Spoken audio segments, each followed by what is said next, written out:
só fico... Essa caixinha está aqui, porque eu fui até... não quero delongar muito nessa preliminar não, para a gente poder fazer o que me foi inspirado que a gente fizesse essa noite. Quando a gente fala de luz, a luz de Jesus, né, como um farol que nos orienta na jornada, né, é a luz dele. Nós estamos em processo, um dia seremos, mas ainda estamos encaminhados, né? Mas eu fico impressionado com a coordenação espiritual desse trabalho, com a sintonia que ele nos proporciona. Nós não falamos. Não. O Ricardo não deu tempo. A Emiliana conversou um pouquinho antes para propor, além do tema central que foi planejado lá atrás, que foi nos direcionado lá atrás, é a direção espiritual que passa. Não somos nós. Zero vaidade nesse sentido. Mesmo porque a gente percebe, a gente constata a pertinência desses assuntos a cada vez que a gente vai falar sobre esses temas que foram designados lá atrás. Vou ficar falando com o relógio, eu vou falar bem isso aqui hoje. E a minha ideia, o que me foi sugerido ao longo das últimas semanas, foi que a gente trabalhasse uma música que foi... Quem conhece Tim e Vanessa? Legal. Tinha todas as músicas, específico alguma, e uma me foi sugerida ao longo desse tempo. E eu fiquei me desafiando, como é que eu encaixo com o tema central, que é o ponto de vista. E aí, lendo a última frase da análise da música, hoje veio a conexão. Então, e é isso, se me permitir, eu posso passar essa música no contexto que eu quero proporcionar para que a gente tenha uma noite de bênçãos, uma noite de cura, uma noite de alívio, né? A gente vive momentos tão desafiadores, tão nos exigindo tanto, que consomem as nossas energias, que às vezes a gente pensa, está fazendo sentido? O que eu busco? Né? Então, e aqui na casa a gente tem esse momento para nos confraternizarmos, para trocarmos ideias, né, sobre os ensinamentos de Jesus. Dentro desse turbilhão de coisas que nós vivemos hoje, especialmente nesse momento de transição, né? Transição que o planeta vive. Transição que o planeta vive. E essas energias nos impõem tantos desafios, né?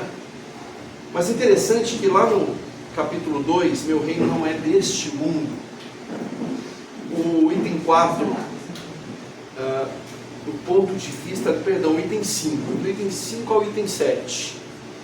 O ponto de vista, e o Kardec faz toda uma dissertação sobre, mas especificamente sobre o nosso olhar, sobre a vida material ou sobre a vida espiritual. Isso define muito como é que a gente julga, como é que a gente avalia, como é que nós nos comportamos, como é que nós decidimos na nossa jornada. Quando o olhar é estritamente material, pequenas perdas nos desolam, nós ficamos atordoados. Quando a gente olha de um ponto de vista espiritual, de continuidade, de eternidade, muda a nossa percepção a respeito do tema, né? Então, eu vou puxar alguns trechos que eu coloquei em negrito para a gente refletir. A ideia clara e precisa que se faça da vida futura proporciona fé inabalável. Falou da fé aqui agora. No porvir, fé que acarreta enormes consequências sobre a moralização dos homens, porque muda completamente o ponto de vista sobre o qual encaram eles a vida terrena. Nós vamos lembrar que nós não somos um corpo que possui um espírito. Nós somos um espírito que possuímos ou estamos num corpo. Falou que não viria. estava trabalhando. Olha a alegria, tá vendo que beleza? Coragem. Né? Então, isso, quando nós nos colocamos nesses opostos, né? Matéria e espírito, e mais perto da matéria ainda estamos, nós nos conectamos com os nossos instintos, com a nossa origem ainda mais bruta, com o desafio de migrarmos para o espírito, para a moral, os valores eternos. Então, é uma luta interior que todos nós enfrentamos todos os dias. A consciência plena, que nós sabemos, hoje nós sabemos que sabemos que isso acontece. É mecânico. Saber que sabe é mecânico. Você tem o extremo de não saber que não sabe. Ignorância total. Vamos pensar num índio, daquela tribo mais remota, isolada. Aí você fala de smartphone, de avião, de carro, de foguete. Você vai contar para ele que uma empresa conseguiu recuperar um módulo de potência e não sabe que não sabe. Mas quando você começa a falar, você pode pensar também, e aí você vai falar para ele que existem carros elétricos, não sabe que não sabe. Mas se você traz ele para a cidade e apresenta, ele vai saber que não sabe. Antes ele não sabia que não sabia. Mas se você apresenta, agora ele sabe que não sabe. Nós podemos falar que nós sabemos que não sabemos? Nós já aprendemos. Nós estamos no terceiro passo, no terceiro quadrante desse processo. Nós sabemos que sabemos. É o grande desafio. Eu sei que sei. Eu estou fazendo aula agora na autoescola. Eu sei que eu preciso colocar primeiro, precisar da embreagem, dar certo no retrovisor, mas é um processo complexo, eu tenho que pensar em tudo isso. E aí arranco, eu tenho que olhar para fora, eu vou tomar bomba na prova. Mas depois de 10 anos de habilitação, 10 anos, 20 anos, dirigindo 30 anos, a gente faz isso automático. Você pisa, engata, sobe, puxa certo, vai. É automático. Nós não sabemos que sabemos. Já está no nosso inconsciente. A gente só faz. E nessa caminhada de amor e de aprendizado, nós vamos chegar no não saber que ama, não saber que perdoa. Aí, estou analisando por esse caminho aqui, para a gente pensar no Chico, quando o Chico fala que nunca precisou perdoar, porque ele nunca se sentiu ofendido. Quer dizer, ele já faz, ele já ama, sem pensar que tem que amar. Nós ainda pensamos que temos que sair para fazer a caridade, nós pensamos que tem que, nossa, agora tem que ficar em silêncio. Não, agora eu preciso fazer uma oração.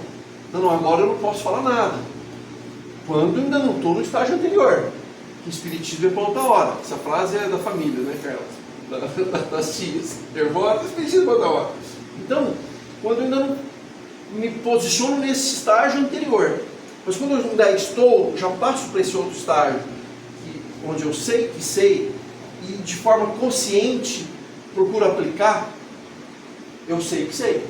Mas eu vou migrar um dia, eu não sei que sei, só faço, só vivo, só experiencio Jesus. É um grande passo, é um desafio, mas nós vamos caminhar para isso. Então, a ideia do ponto de vista, eu vou tentar passar um pouco mais para a gente poder pensar, né? Essa ideia clara passa por aceitar ou crer. Estava falando um pouco agora, eu aceito ou eu creio. O aceitar é passivo. Eu posso aceitar até coisas que eu não concordo. Eu vou aceitar o seu ponto de vista, mas eu não concordo. Eu aceito, é passivo. Isso quem fala não sou eu. O Vinícius, no livro, Vinícius é um pseudônimo do autor. Agora não vou me preocupar com o nome, porque tem muita coisa para pensar. E ele, no livro, chama Na Seara do Mestre. É um livro da Federação Espírita Brasileira. Ele usou é um escritor, jornalista, ele trabalhou muito na Seara Espírita, né? Trabalha na Seara Espírita, acho que não está desencarnado não. E ele, ele fala disso, da crença como uma crença firme, robusta, consistente, oriunda de um processo de crítica, de pesquisa e de entendimento, mas de teste e de prova. E fecha com o que Kardec fala, né? Que a fé inabalável ela só é a que pode encarar frente a frente a razão em todas as épocas da humanidade. Então, a fé inabalável com crença robusta. Então a gente precisa crer de forma robusta na vida espiritual, né? Na verdadeira vida, né? Isso muda a forma como nós encaramos os nossos desafios no dia a dia. Então, evidência, raciocínio, coerência, isso a gente pode trazer como exemplo aquela situação, o João no capítulo 20, ele narra aquela situação em que Jesus aparece para os discípulos, para os apóstolos, e dão a notícia para Tomé. Ele não estava naquela primeira reunião em que Jesus aparece para eles. Não, eu só acredito se eu tocar nas chagas, se eu ver, se eu pegar, só vou acreditar nessa condição. E a vida seguiu. Uma semana depois, reunião fechada, porta fechada, todos reunidos. Jesus se faz presente. E o evangelista tem o zelo, apesar de estarem trancadas as portas. A gente começa a chegar perto de Jesus, a vibração muda, a energia altera, né? Ele chega, a paz seja com vocês. E já olha para Tomé. Tomé, vem cá, põe o seu dedo aqui. Assim, simples. Põe o seu dedo aqui, olha as minhas mãos, estenda as suas, coloque-as sobre as minhas. Pare de duvidar, creia. Creia. Vinícius, Marcelo, meu mestre, e creia. Senhor meu Deus, quando ele tem contato. Então, Jesus disse, porque me viu, você creu. Felizes os que não viram e creram. Ele não menospreza, a fé de Tomé. E exalta os que não precisaram ver especificamente ou tocar as chagas. Mas ele comenta e ajusta que Tomé teve muita chance de armazenar essa crença robusta. Ele viu tanta coisa ao longo da caminhada junto com Jesus. Eles viram tanta coisa, tantas curas, tantas bênçãos, e ainda assim não foram suficientes para ele deixar robusta essa fé e essa crença. Então, se nós cremos, nós não duvidamos, e pronto. A opinião do outro, eu até posso aceitar, mas não concordo. Lembra da aceitação como um sentimento mais passivo, né? A ciência hoje nos ajuda a fortalecer as nossas crenças, quando a gente tem esse olhar espírita a respeito de tantas bênçãos que nos chegam através da ciência. Cérebro e coração não se boicotam. Cérebro, ciência, coração, pensamento religioso, moral cristã, enfim, as duas coisas caminham de mãos dadas, caminham juntas. E esse paralelo com o cérebro e o coração, ele sintetiza bem isso. Os dois órgãos funcionam para o alto todo, né? E esses dois assuntos, esses dois pilares, ciência e moral do Cristo, elas precisam caminhar juntas. Uma não diminui a outra, e pelo contrário, elas se ajudam. Tanto é que a doutrina espírita foi concebida no nascente da ciência, na ebulição do processo científico no século XIX, precisamente em 1857, com o Livro dos Espíritos, né? Então essa interconexão, essa relação, essa continuidade, essa herança de nós mesmos, eu sou herança do que eu fiz. Hoje eu respiro o que eu criei. Isso até é no dia a dia, né? Não precisa ir muito longe não. Está tão rápido nesse momento de transição, que eu não preciso nem agora esperar que na outra encarnação agora. Está tão rápido esses exercícios e as respostas a esses exercícios estão assim, ó. É rápido, é só a gente fazer a análise, esse exame. Então, gente, essas duas coisas caminham juntas. Exercitar o ponto de vista é rotina, é no dia a dia. Hoje eu estou motorista, amanhã estou pedestre. Como é que cada um enxerga essa relação? Hoje eu estou empregado, amanhã eu estou patrão. Hoje eu estou filho, amanhã eu estou pai. São momentos diferentes. Contrato um serviço. Eu sou o prestador de serviço hoje, amanhã eu sou o contratante. Como é que muda a ótica? Né? Como é que muda? Agora vamos pensar no ponto de vista. Que se a gente puder criar essa imagem e idealizar aquele momento em que Jesus fica sabendo da morte de João Batista e ele sai. Ele vai para o outro lado do lago. E à noite, e ali a multidão segue, mesmo não estando planejado, a multidão segue. 5.000 homens, mais mulheres e crianças, não se contavam na época. Imagina a multidão, e ele curou, ele abençoou, ele salvou, ele atendeu todo mundo.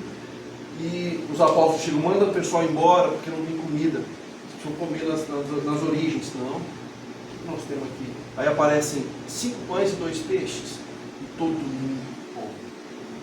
Então, está nessa passagem. E na volta, eu quero simplificar, ele manda, gente, vamos voltar, podem ir. E ele se isola para se conectar, médium de Deus, que era, ele se conecta com o Criador. E os apóstolos seguem remando contra o vento, então procura. E a embarcação agitada, lá para as tantas, eles tomam um susto, um fantasma, quase que vira o barco, inclusive. Jesus. E nessa hora, Pedro, se é o Senhor, mestre, manda que eu vá até o Senhor, que eu vou. Olha a fé que ele... E ele sai do barco.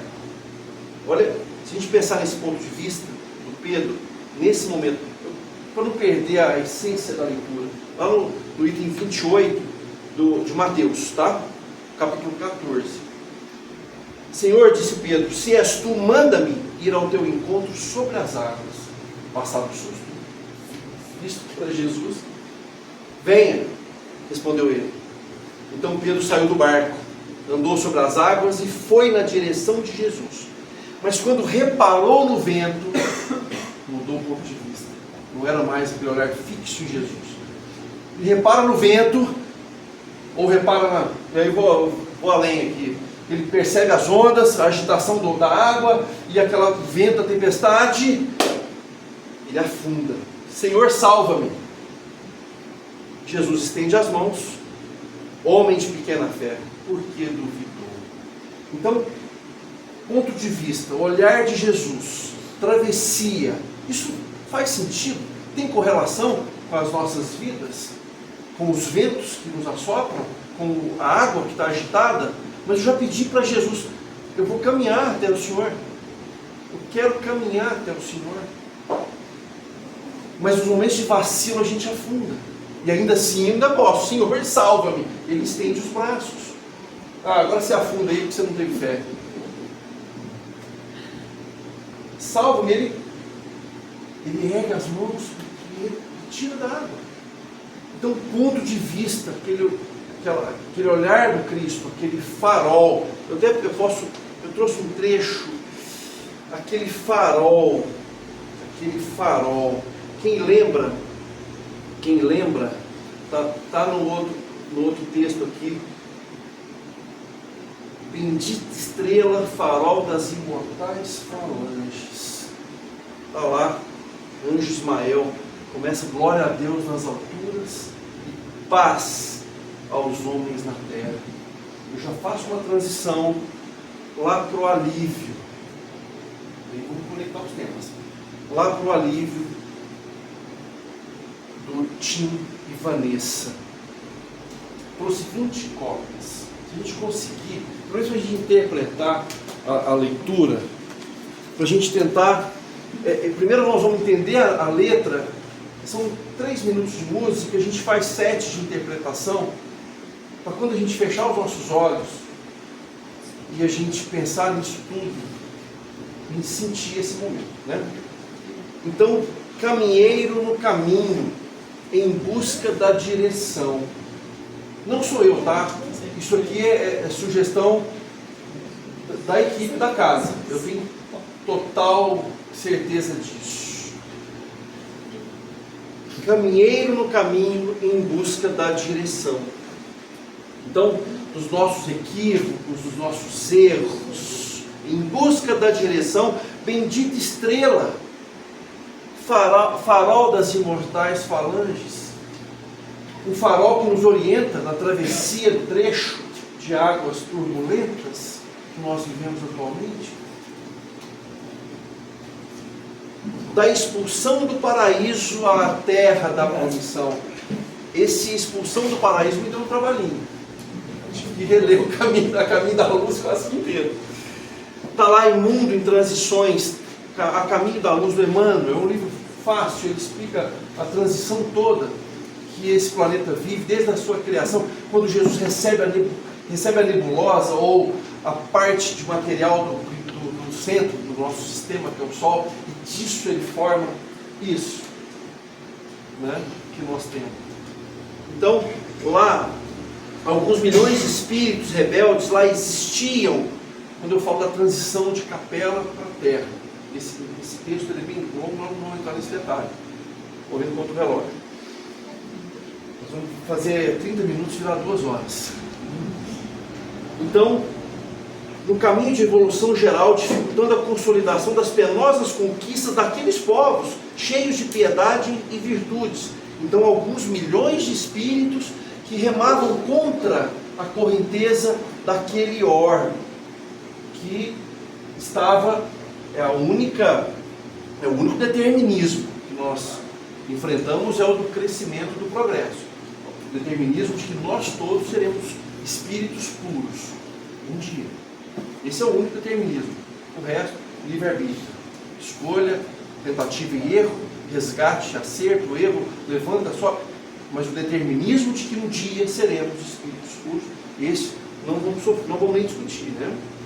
Então, esses povos cheios de virtudes, mas uma ação de saneamento geral os alijaria, os retiraria daquela humanidade que fizera jus à concórdia perpétua para a edificação de seus elevados trabalhos da expulsão do paraíso. Então, se a minha energia já está incompatível com esse ambiente, eu vou procurar um crescimento em outra banda. Não vai ser aqui.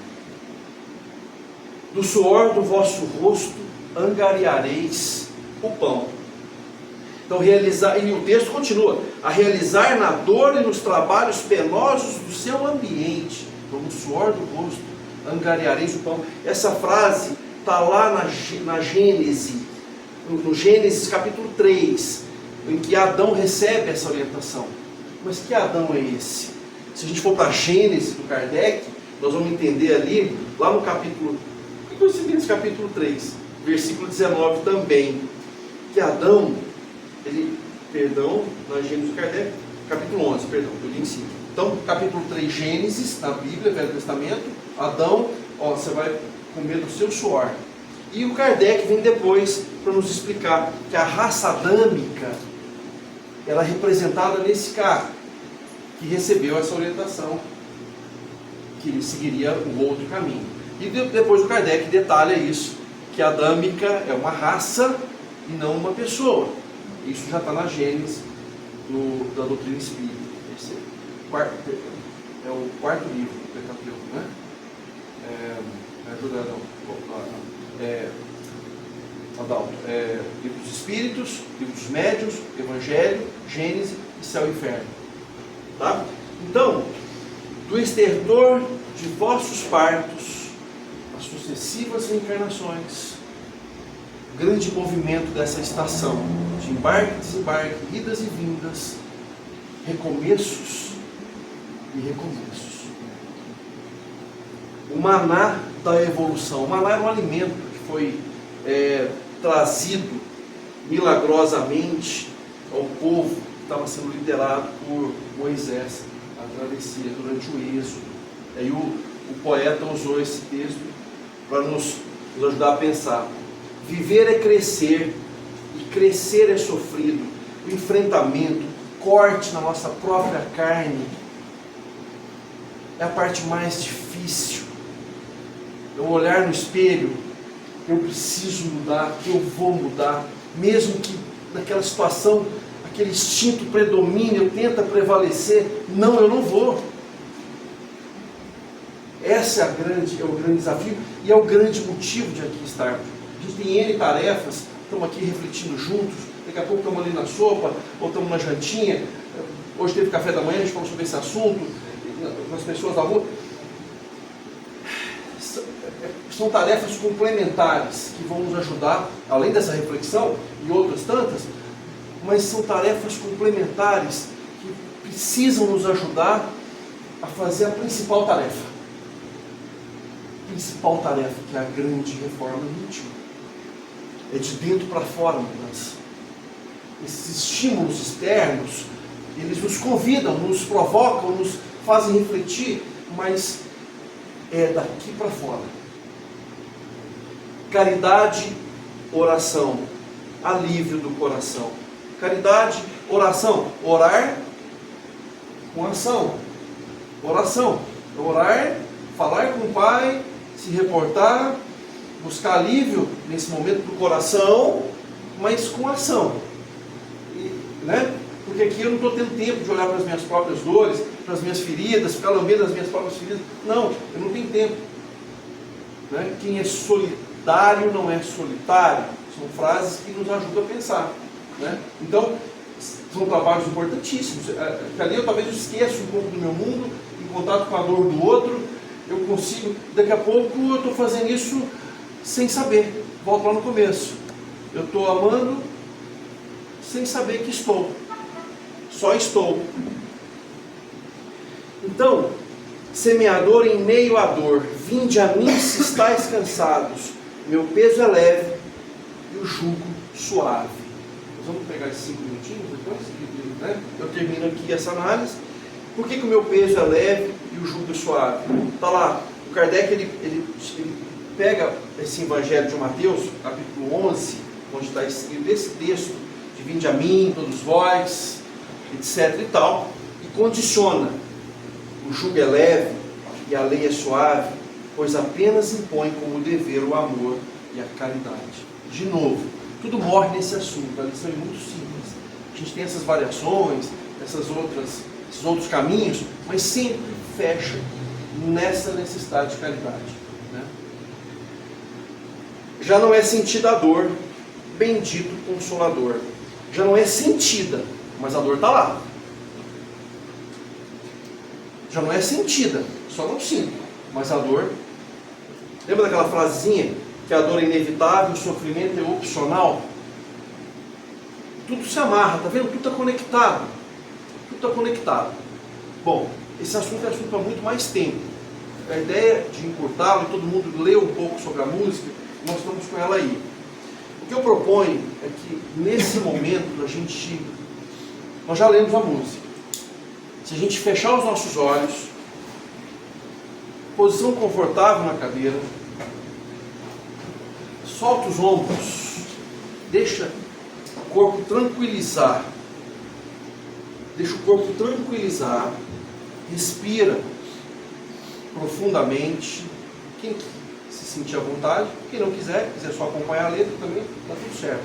Mas a ideia é acalmar os nossos olhos, fechar os nossos olhos, acerenar, respirar tranquilamente. Pense em Jesus ou naquele Espírito que mais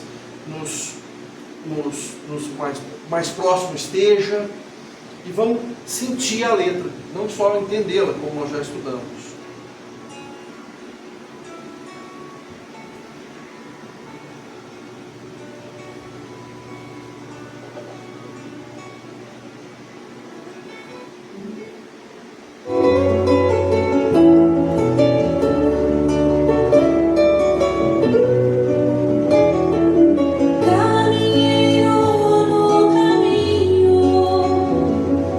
Em busca da direção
essa reflexão, esse momento de entrega, a gente possa repetir isso no nosso dia a dia, conectar com esse mestre e lembrar de Pedro nessa travessia, um ponto de vista em Jesus. Conecta os temas? Um ponto de vista em Jesus, na continuidade, na vida espiritual, na transitoriedade desses momentos que nós vivemos, da irrelevância deles, quando a gente entende o todo, quando a gente se percebe dentro de um projeto muito maior, dentro de um plano muito maior. Só estamos nesse caminho aí, estamos trilhando. É uma travessia, não é fácil. Quem falou que é fácil? Não é fácil. Mas se Pedro, quando titubeia e afunda, e nós o fazemos constantemente, nós precisamos lembrar que ele nos levanta e nos coloca de novo em pé sobre as águas. Essas águas simbolizando os desafios, simbolizando as dores, a insegurança, a incerteza. E aí, se eu creio firmemente, não só concordo, eu não só aceito, se isso ficar robusto em mim, eu vou conseguir atravessar, nós vamos conseguir vencer. Ok? Obrigado a todos.